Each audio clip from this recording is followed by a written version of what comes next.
en el cuidado de la vida, como es el feminismo, por un lado, y como es la sostenibilidad ambiental, el medio ambiente, por otro. Voy a pasar yo a presentaros la que nos propone la Plataforma Cordobesa contra la Violencia a las Mujeres. Y además la vamos a respetar ambos grupos políticos punto por punto, porque nos parece que es lo que tenemos que hacer de cara precisamente a prestar nuestro apoyo más sincero y nuestro agradecimiento a todo el trabajo que hacen las compañeras en esa plataforma desde hace ya muchos años. Recordar que se conformó justo después del asesinato de Ana Orantes, que marcó también un antes y un después en cómo se entendía la violencia machista en este país.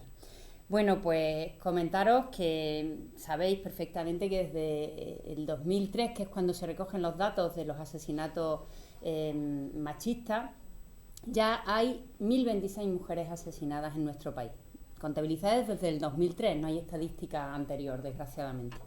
En este año, en nuestro país, solamente en este año, en lo que va de año, nada menos que 59, y 3 en nuestra provincia. Entendemos, por tanto, que estamos en un asunto que debería de ser un eje central para las políticas de Estado.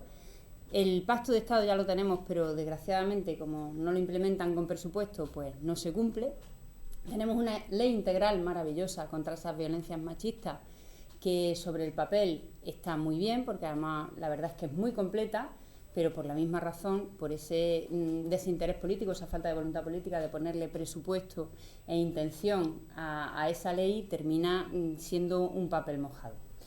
Básicamente, lo que pretendemos desde el Ayuntamiento es instar a nuestro Gobierno municipal a que, en ese sentido, cumpla nuestro plan estratégico, que también lo tenemos, como sabéis, que es nuestro plan transversal de género.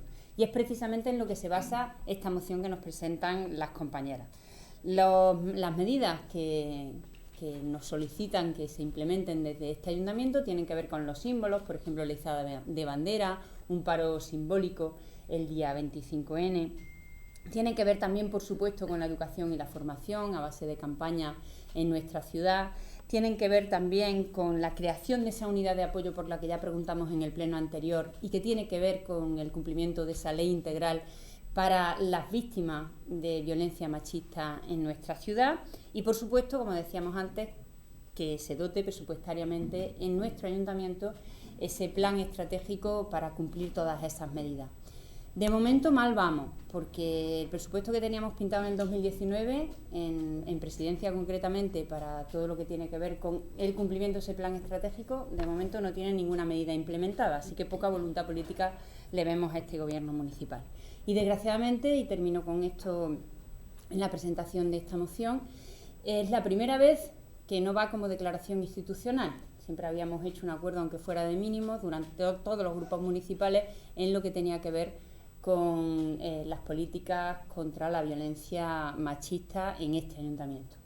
Pero tenemos un grupo de representación de la ultraderecha en nuestro pleno municipal, tenemos a Vox, y a la señora Bandanelli no le dolieron prendas en el pleno, hace 2 plenos, justamente en decir que lo que pretendíamos era convertir a los hombres en el sexo débil.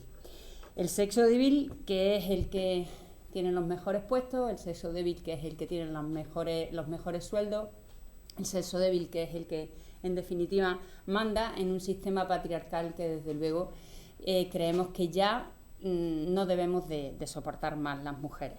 Un sexo débil que muchas veces utiliza la fuerza contra nosotras y que, para violarnos, incluso justifican que estemos inconscientes, como ha pasado, por ejemplo, en la sentencia de Manresa. Y yo, sin más, si quieres añadir alguna cuestión a este tema, os paso también la palabra a mi compañera Cristina. Pues gracias, Amparo. Por supuesto, suscribo todo lo que ha dicho mi compañera ahora, porque, como bien ha dicho al principio, estamos hablando, estas 2 mociones, de 2 líneas prioritarias, de 2 ejes centrales en las políticas tanto de Izquierda Unida como de Podemos. Y por eso no hemos tenido ningún problema en ponernos totalmente de acuerdo y llevar punto por punto las propuestas que nos traen los distintos colectivos. Yo voy a presentar la otra moción que vamos a llevar al Pleno conjunta, que es la de la emergencia climática. Esta parte de una iniciativa de más de 25 grupos y colectivos en Córdoba, todos relacionados evidentemente con la preocupación por el cambio climático y entre ellos podemos nombrar, por ejemplo, Ecologistas de Nación, a Greenpeace, a Fridays for Future, etcétera. Nos traen una propuesta para declarar Córdoba en emergencia climática. Esto no es algo novedoso en Córdoba, puesto que ya se viene haciendo desde hace algún tiempo en muchas ciudades en el mundo. Ya, bueno, desde hace unos días ya tenía noticia que había más de 700 ciudades en más de 16 países. Luego es algo que realmente urge. Nosotros vamos a presentar, como he dicho, esta moción conjunta y desde luego no nos basamos en algo que sean futuribles ni que sean supuestos, sino que está toda la comunidad científica especializada en este tema de acuerdo en que ya ni siquiera podemos hablar o debemos hablar simplemente de cambio climático, sino que ya tenemos que hablar de emergencia climática. Es decir, ya hemos pasado unos niveles en los que parece que el retorno es imposible y tenemos que tomar medidas drásticas y medidas fuertes e inmediatas para frenar este avance de lo que van a ser pues realmente catástrofes. Ya en el 2015, en la cumbre de París, todos los estados acordaban que a lo largo de este siglo no íbamos a permitir, íbamos a tomar medidas para impedir que la temperatura global en el planeta subiese más de 1,5 grados. Pues solamente en estos 19 años que llevamos ya hemos subido 1 grado. Por lo tanto, los pronósticos son que de aquí a 20 años o incluso antes habremos llegado a ese 1,5 grados o lo pasaremos. Esto va a traer dramáticas consecuencias. Y para quien pueda pensar todavía que, bueno, pues esto es algo planetario, de otros lugares más lejanos, nada más dar un dato que además ha salido en prensa recientemente y que por desgracia se viene repitiendo en los últimos meses. Y es que la polución en el aire que respiramos aquí en Córdoba, en nuestra ciudad, está catalogada como de muy mala. Es decir, tenemos tanto partículas en suspensión como gases, como dióxido de nitrógeno, dióxido de azufre, gases muy venenosos, muy tóxicos, productos, la mayoría de ellos de la combustión de combustibles fósiles en los vehículos que utilizamos a diario, que están haciendo que se estén precipitando muertes, y muchas. O sea, que no es algo que debamos de tener como una broma, sino que esto es un tema muy serio de lo que estamos hablando. Bien, con esta moción que presentamos, que en definitiva ya está recogida, la mayoría de sus puntos o todos están recogidos en el plan estratégico de cambio climático y de calidad del aire que ya tenemos en este ayuntamiento, pero que evidentemente tenemos que dotarlo de presupuesto de forma adecuada. Pues con esta moción, como digo, vamos a intentar varias cosas. La principal es que vamos a aplicar medidas para reducir las emisiones de gases de efecto invernadero. Esto viene sobre todo de la utilización de vehículos contaminantes. Si vamos a potenciar el uso de la bicicleta, que ya venimos repitiéndolo en ambos grupos hasta la extenuación. Vamos a potenciar el uso de los medios públicos de transporte, de los no contaminantes.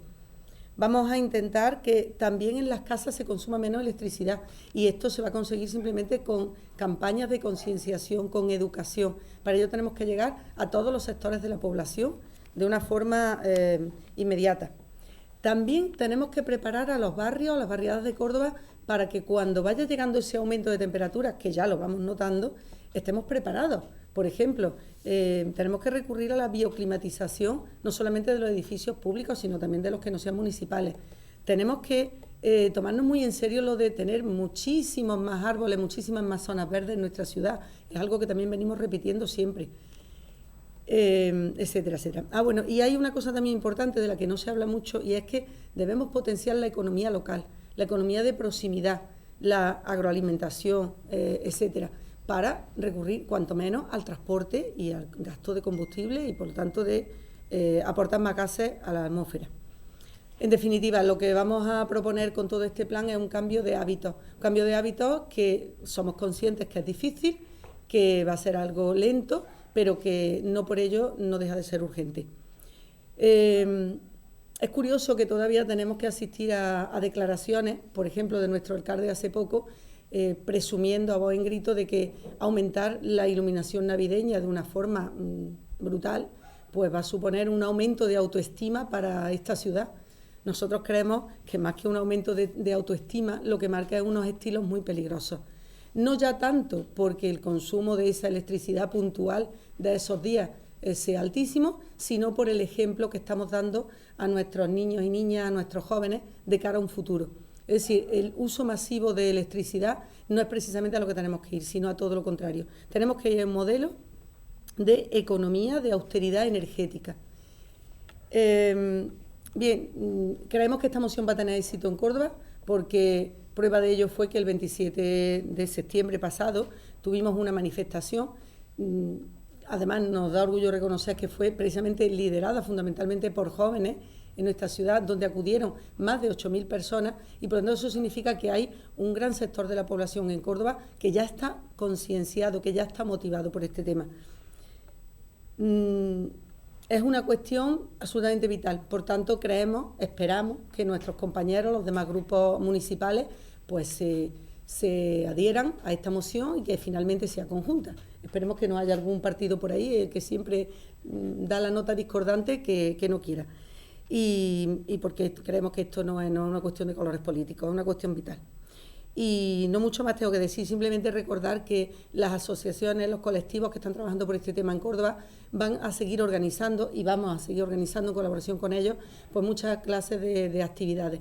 La próxima inmediata, para que ya tengan noticias los cordobeses y cordobesas, es el próximo 12 de noviembre, semana que viene, en la Biblioteca Central, donde el grupo de 2020 Rebelión por el Clima va a exponer pues cuáles son sus líneas de trabajo a nivel mundial, no solamente en España, y que en ellas precisamente se está basando esta propuesta de moción. Y bueno, pues si Amparo tiene algo más que aportar en esto, yo por mi parte he terminado. Pues básicamente, gracias Cristina, lo mismo que con la moción del 25N, que en nuestro ayuntamiento se sigan implementando el plan de eficiencia energética, que le ahorró a este ayuntamiento 2,5 millones anuales en la factura de su suministro eléctrico, alrededor de unos 9 gigas, que no es poco.